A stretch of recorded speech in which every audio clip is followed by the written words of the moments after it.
আমাদের অনেকেরই একটা ভ্রান্ত ধারণা রয়েছে যে হাই ব্লাড প্রেশার রোগীরা যদি ভিটামিন, ক্যালসিয়াম, আয়রন এসব খায় তাহলে তাদের ব্লাড প্রেশার আরও বেড়ে যাবে। কিন্তু ধারণাটি একদমই ভুল।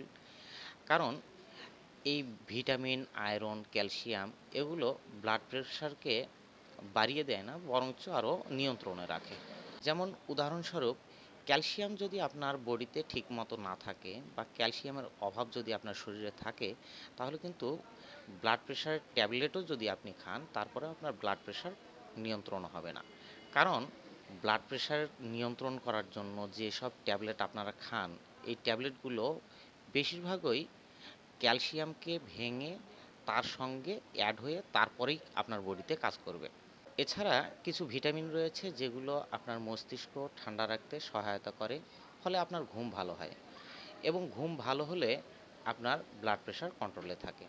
তো বন্ধুরা, এই ভ্রান্ত ধারণাগুলো বাদ দিয়ে আপনারা ঔষধের পাশাপাশি ভিটামিন, ক্যালসিয়াম, আয়রন এসব খেয়ে নেন।